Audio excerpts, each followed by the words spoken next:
வணக்கம் மக்களே. இந்த வீடியோ பதிவில் மிதுன ராசிக்கு புதன் நீச்சமாகறனால என்னென்னலாம் பலன்கள் நடக்க போகுது அப்படின்றத பார்ப்போம். மிதுன ராசிக்கு புதன் உங்கள் ராசிநாதன் மற்றும் 4ஆம் அதிபதி. மாசி 14ஆம் தேதி, அதாவது பிப்ரவரி 26ஆம் தேதி அன்றைக்கி சிவன் ராத்திரியும் கூட. அன்னைக்கு உங்கள் ராசிநாதனான புதன் உங்கள் ராசிக்கு 10ஆம் இடத்துல பயிற்சி ஆகிறாரு. அவர் பொதுவாக மீன ராசியில் நீச்சமாவார். இப்போ ஏற்கனவே அங்கே சுக்கிரன் ராகு இணைந்து இருக்காங்க. அங்கே போய் புதன் நீசமாகிறாரு. சரி, நீசம் ஆகிறதுனால புதனுக்கு பலவீனம் தான். அதாவது உங்கள் ராசிக்கும் உங்களோட 4ஆம் இடத்துக்குமே பலவீனமான ஒரு சூழல் தான் ஏற்படும். அதாவது நீச்சம் மட்டும் ஆனாதான் பலவீனம். ஆனால் வீடு கொடுத்த கிரகமான குருவும் சுக்கிரனும் பரிவர்த்தனை யோகத்தில் இருக்க, சுக்கிரன் உச்சமாகி இருக்க புதன் நீச்ச பங்கத்தை அடைகிறாரு. சரியா? அப்போது அவர் நீச்சமாக இருக்கிற காலகட்டம் நம்ம ஒரு மாதம் எடுத்துக்கலாம். ஏன்னா மார்ச் 17ஆம் தேதிக்கு மேலே தான் அவர் வக்ரமாகி பின்னோக்கி திரும்பியுமே கும்பராசிக்கு வராரு. அதனால் இந்த ஒரு மாத காலகட்டத்தில் அவர் நீச்ச பங்கம் ஆகியிருக்காரு. அதனால் இந்த மாதம், அதாவது இந்த 26ஆம் தேதியிலேருந்து மார்ச் 17ஆம் தேதி வரையுமே உங்களுக்கு 20 நாட்கள் வரும். சரியா? அந்த 20 நாட்களில் பாதியாக பிரிச்சுக்கோங்க. முதல் 10 நாள் நல்லா இருக்காது.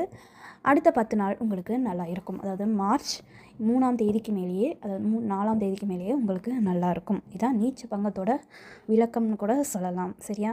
சரி, வாங்க இப்போ இதனால் என்னென்ன பலன்கள்லாம் உங்கள் ராசிக்கு நடக்க போகுது அப்படின்றத பார்ப்போம்.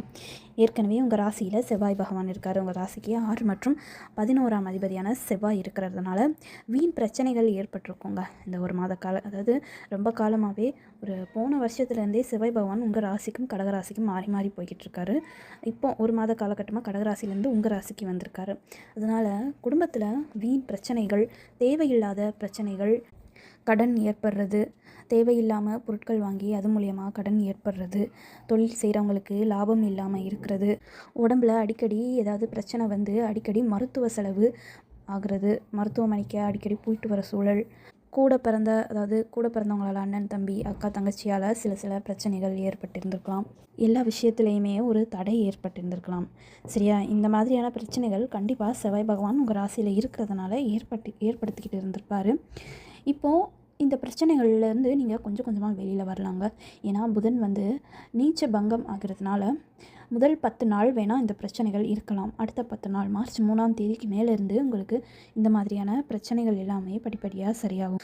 ஏன் அப்படின்னா, ஒரு ராசிநாதனை வச்சு தான் நம்மளோட பிரச்சனைகளை நம்ம சரியாகுமா இல்லை ஆகாதாங்கிறத நம்ம முடிவு பண்ண முடியும். ஏன்னா இதுக்கு முன்னாடி வரையுமே புதன் சனி பகவானோட இணைந்து இருந்தார். அது ஒரு சரியில்லாத ஒரு சூழல் தான். அதனால் செவ்வாய் உங்கள் ராசியில் இருந்து ஏற்பட்டுக்கிட்டு இருந்த பிரச்சனைகள் எல்லாமே புதன் சரியில்லாமல் இருக்கும் போது உங்களுக்கு அந்த பிரச்சனைகள் அப்படியே இருக்குங்க. செவ்வாய் என்னென்னலாம் பிரச்சனை கொடுக்குறாரோ அந்த பிரச்சனை எல்லாமே உங்கள் வாழ்க்கையில் நடக்கும். அதெல்லாம் நீங்கள் சந்திப்பீங்க. ஆனால் புதன் கொஞ்சம் வலிமையாகும் போது, நல்ல நிலைமைக்கு வரும்போது அந்த பிரச்சனைகள்லேருந்து உங்களை வெளியில் கொண்டு வருவாருங்க. அதாங்க இப்போது வருகின்ற மார்ச் 3ஆம் தேதிக்கு மேலே உங்களுக்கு ஏற்பட போகுது. சரியா? அப்புறம் தொழில் பண்ணிகிட்டு இருக்கிறவங்களுக்கு ஒரு சிறந்த காலகட்டமாக இருக்குங்க. அதாவது 10 நாளைக்கு மேலே தான். சரியா? இந்த வருகின்ற 10 நாளில் இருந்து 26ல் இருந்து 10 நாள் நீங்கள் கவுண்ட் பண்ணிக்கோங்க. அதுக்கப்புறம் ஒரு 10 நாள் மார்ச் 3ஆம் தேதிக்கு மேலே எல்லாமே தொழில் பண்ணுறவங்களுக்கு சிறந்த காலமாக இருக்குங்க. தொழிலில் அதிகமான லாபம் இருக்குங்க. ஏன்னா புதன் பகவான் ராகுவோட சேர்றதுனால, அதாவது 10ஆம் இடத்துல ராகுவோட சேர்றாரா, அதை தான் நம்ம பார்க்கணும். 10ஆம் இடம் தொழில் ஸ்தானம். ராகுவோட சேர்றதுனால ராகு எதையுமே பிரம்மாண்டப்படுத்தி காட்டும். சுக்கிரன் சுபத்துவமான கிரகம். உங்கள் ராசிக்கு 5 மற்றும் 12ஆம் அதிபதி. சரியா? அதாவது உங்களோட அதிர்ஷ்டத்துக்கே சுக்கிர பகவான் தான் காரணம். உங்களுக்கு வாழ்க்கையில் ஏதாவது அதிர்ஷ்டம் ஏற்படுதுன்னா அதுக்கு முழுக்க சுக்கிர பகவான் மட்டுமே காரணமாக இருப்பாங்க. அப்படிப்பட்ட சுக்கிரன் பகவானோடும் இணைகிறதுனால தொழில் செய்கிற உங்களுக்கு அதிர்ஷ்டம் மூலியமாக தொழிலில் சாதனை பண்ணுறது அளவுக்கு கூட சூழல் ஏற்படுறதுக்கு வாய்ப்புகள் இருக்குங்க.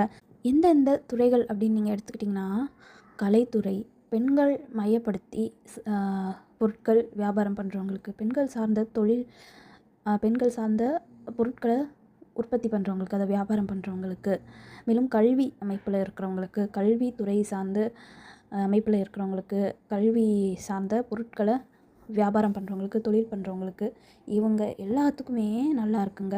அது மாதிரி கலைத்துறையில் இருக்கிறவங்களுக்கு, சினிமா ஆர்டிஸ்ட்டு, சீரியல் ஆர்டிஸ்ட்டு, மேலும் அந்த இன்ஸ்டாகிராமில் இது விளாகர்ஸாக இருப்பாங்கள்ல அவங்க, அது மாதிரி யூடியூப் சேனல் வச்சுருக்கிறவங்களுக்கு, இந்த மாதிரி சோஷியல் மீடியாவில் தொழில் செய்கிறவங்களுக்குமே சிறந்த காலகட்டமாக இருக்குங்க. தொழிலில் நல்ல ஒரு வளர்ச்சி ஏற்படுங்க. அதாவது உங்கள் தொழில் சின்ன அளவாக கூட இருக்கலாம். நீங்கள் ஒரு சின்ன தெருவில் கூட உங்கள் தொழிலை நீங்கள் ஆரம்பித்து அதை நடத்திக்கிட்டு இருக்கலாம். ஆனால் வருகின்ற நாட்களில் நீங்கள் பண்ணுற தொழில் அந்த தெருவில் இருக்கிற எல்லா மக்களாலையுமே அறியப்படுங்க. உங்கள் தொழில் மூலியமாக நீங்கள் பிரபலமாகிறதுக்கு கூட வாய்ப்புகள் இருக்குது. மேலும் சுக்கிர பகவான் விரயஸ்தானாதிபதியும் கூட. அதனால் தொழில் பண்ணுறவங்களுக்கு கண்டிப்பாக அந்த தொழிலை அப்டேட் பண்ணணும், நெக்ஸ்ட் லெவலுக்கு கொண்டுட்டு போகணும், புதிய புதிய டெக்னாலஜியை இம்ப்ளிமெண்ட் பண்ணணும் அப்படின்னு நிறைய நினச்சிக்கிட்டு இருந்துப்பீங்க. அந்த மாதிரியான ஏற்பாட்டுக்கள் எல்லாமே வருகின்ற நாட்களில் நீங்கள் செய்வீங்கங்க. அதனால் செலவுகள் கண்டிப்பாக வரும், விரயங்கள், பண விரயங்கள் கண்டிப்பாக ஏற்படுங்க. ஆனால் அது எல்லாமே நல்லதுக்கே. நீங்கள் நினச்சபடியே உங்கள் தொழில் கண்டிப்பாக படிப்படியாக வளருங்க. நீங்கள் போட்ட முயற்சி, நீங்கள் பண்ண இன்வெஸ்ட்மெண்ட், அதுக்கு எல்லாத்துக்குமே பலன் கிடைக்க போகுதுங்க. தொழில் பண்ணுறவங்களுக்கு ஒரு சிறந்த காலகட்டமாகவே வருகின்ற நாட்கள் இருக்குங்க. சரி, இப்போ நம்ம தொழிலை பற்றி நிறையாவே பேசியாச்சு. சரி, இப்போ நான் தனியார் துறையில் உத்தியோகம் பண்ணுறேன், எனக்கு எப்படி இருக்கும் அப்படின்னு நீங்கள் கேட்டிங்கன்னா, உங்கள் ராசிக்கு 6ஆம் இடத்தை குறிக்கிறது தாங்க உத்தியோகஸ்தானம். அந்த 6ஆம் இடத்துக்கு அதிபதியே உங்கள் ராசியில் தான் இருக்கார். அதனால் கண்டிப்பாக உத்தியோகம் பண்ணுறவங்களுக்குமே நல்ல ஒரு லாபம் ஏற்படுங்க வருகின்ற நாட்களில். தனியார் துறையில் நீங்கள் வேலை பார்த்தாலுமே உங்களுக்கு மேனேஜிங் போஸ்ட்டெல்லாம் கண்டிப்பாக வருகின்ற நாட்களில் கிடைக்குங்க. முக்கியமாக உங்களோட அறிவை நீங்கள் பயன்படுத்துவீங்க. உங்களோட அறிவை பயன்படுத்தி அது மூலயமா மேனேஜர்கிட்ட பாராட்டுக்கள் வாங்கி, அதாவது உங்களோட மேல் அதிகாரியிடம் பாராட்டுக்கள் வாங்கி அது மூலயமா உங்களுக்கு உயர் பதவி கூட கிடைக்கிறதுக்கு வாய்ப்பு இருக்குங்க. மேலும் உங்கள் ராசிக்கு 9ஆம் இடத்துல சூரியன் சனி சேர்க்கை இருக்கிறதுனால தந்தை மகன் உறவு சரியாக இருக்காதுங்க. கண்டிப்பாக தந்தை மகன் உறவு இடத்துல பிரச்சனைகள் வருங்க, கருத்து வேறுபாடுகள் வரும். சில பேருக்கு அப்பாவை விட்டு மகனும், மகனை விட்டு அப்பாவும் பிரிந்திருக்கிற சூழல் கூட ஏற்படுங்க. மேலும் உங்கள் ராசிக்கு 4ஆம் அதிபதியும் புதன் தான். அந்த புதனே நீச்சனாகி 4ஆம் இடத்தை பார்க்குறதுனால தாய்க்கு மருத்துவ செலவுகள் ஏற்படுங்க. தாய்க்கு ஏதாவது உடல்நல பிரச்சனை வர்றதுக்கு வாய்ப்பு இருக்குது. அதனால் தாயோட உடல்நலத்தை, அம்மாவோட உடல்நலத்தை கண்டிப்பாக பார்த்துக்கோங்க. சரியா? அது மாதிரி வண்டி வாகனம் வச்சுருந்தீங்கனாலுமே அது மூலியமாக ஏதாவது செலவுகள் வர்றதுக்கும் வாய்ப்பு இருக்குது. அது மாதிரி வண்டி வாகனத்தில் போகும்போதுமே ரொம்பவுமே கவனமாக போகணும். அது மாதிரி யாராவது உயர் படிப்பு படிக்கணும், அதாவது உயர் படிப்புக்காக வெளிநாடு செல்லணும், வெளி மாநிலம் போய் தான் நான் ஹையர் ஸ்டடீஸ் பண்ணணும் அப்படின்னு நினச்சிக்கிட்டு இருக்கிறவங்க வருகின்ற நாட்களில் கண்டிப்பாக முயற்சி பண்ணலாங்க. அதாவது மார்ச் 3ஆம் தேதிக்கு மேலேயே நீங்கள் தாராளமாக வெளிநாட்டு போய் இல்லை வெளி மாநிலம் போய் உங்களோட ஸ்டடீஸை கண்டினியூ பண்ணுறதுக்கான முயற்சிகளை நீங்கள் எடுக்கலாம். மேலும் 5ஆம் அதிபதியான சுக்கிரனும் ராகுவோட இதுவரையுமே இணைந்திருந்தாருங்க. அதனால் குழந்தைகள் வழியில் ஏதாவது பிரச்சனைகள் ஏற்பட்டு இருந்திருக்கலாம். உங்களோட பிள்ளைகள் உங்கள் பேச்சை கேட்காம, உங்களுக்கு அதாவது நீங்கள் சொன்னதை கேட்காம ஏதாவது முடிவுகள் எடுத்து அதனால் கஷ்டப்பட்டுக்கிட்டு இருந்திருக்கலாம். அந்த மாதிரியான சூழல் எல்லாமே சரியாக போகுதுங்க. பிள்ளைகளால் பட்ட கஷ்டங்கள், பிரச்சனைகள் எல்லாமே சரியாக போகுது. சரி, அது மாதிரி படிக்கும் மாணவிகளுக்குமே படிப்பில் இருந்து கவனம் சிதறதுக்கு வாய்ப்புகள் இருக்குங்க. நீங்கள் ஸ்கூலில் படிக்கிறீங்களாலும் சரி, இல்லை காலேஜில் படிக்கிறீங்களானாலும் சரி, ஏதோ ஒரு கல்வித்துறையில் படிச்சுக்கிட்டு இருந்தீங்கன்னா உங்களோட படிப்பில் இருந்த கவனம் சிதறும், படிப்பில் ஆர்வம் இல்லாமல் போகும், படிப்பில் அதிகமாக ஈடுபாடு காட்ட மாட்டீங்க. சரியா? அதனால் இந்த வருகின்ற 10 நாட்கள் மட்டுமே நீங்கள் ரொம்பவுமே படிப்பில் மட்டுமே உங்களோட கவனத்தை செலுத்த வேணும். படிப்புன்றது ரொம்பவுமே முக்கியம். நம்மக்கிட்ட காசு இருந்தாலும், இல்லை பொருள், நிலம், நகை எது இருந்தாலுமே நம்மகிட்ட இருந்து வாங்கிக்குவாங்க. ஆனால் படிப்பை மட்டுமே நம்மகிட்ட இருந்து யாராலையுமே வாங்க முடியாது. அப்படிப்பட்ட படிப்பு மேலே நம்ம அவ்வளோ அக்கறையாகவும் நம்மளோட முழு கவனத்தையுமே செலுத்தி படிப்பில் நல்லா தேர்ச்சி பெற வேண்டும். சரியா? அதனால் படிப்பில் மட்டுமே உங்களோட கவனத்தை செலுத்துங்க. மேலும் ஐடி துறையில் இருக்கிறவங்களுக்கு ஒரு நல்ல உயர்வு கிடைக்குங்க வருகின்ற நாட்களில். அதாவது மார்ச் 3ஆம் தேதிக்கு மேலே ஐடி துறையில் சிஸ்டம் சார்ந்து வேலைகளில் இருக்கிறவங்க, உங்கள் வேலையே சிஸ்டமில் தான் இருக்கும், அந்த மாதிரி வேலையில் இருக்கிறவங்களுக்கு, மேலும் கணக்காசிரியராக வேலை பார்க்குறவங்க, பள்ளித்துறையில் வேலை பார்க்குறவங்க, இவங்க எல்லாத்துக்குமே சிறந்த காலகட்டமாக இருக்குங்க. மார்ச் 3ஆம் தேதிக்கு மேலே நல்ல நிகழ்வுகள் உங்கள் உத்தியோக ரீதியாக நல்ல ஒரு முன்னேற்றம் ஏற்படுங்க. சரியா? சம்பள உயர்வு கண்டிப்பாக ஏற்படுங்க. சம்பள உயர்வு ஏற்பட்டு கையில் எப்போயுமே காசு பணத்தோடு இருப்பீங்க. இந்த மாதிரி. சரி, இவ்வளோதாங்க. புதன் நீசமாகிறதுனாலையுமே, நீச்ச பங்கம் ஆகிறதுனாலையுமே இவ்வளோ தான் பலன்கள். மார்ச் 14ஆம் தேதிக்கு மேலே புதன் வக்ரமாகி பின்னோக்கி பயிற்சி ஆவார் கும்பராசிக்கு. அப்போ என்னென்னலாம் பலன்கள் வேறுபாடு ஆகும், அப்போ என்னெல்லாம் பலன்கள் உங்களுக்கு நடக்குன்றதை நம்ம அடுத்தடுத்த பதிவுகளில் பார்ப்போம்.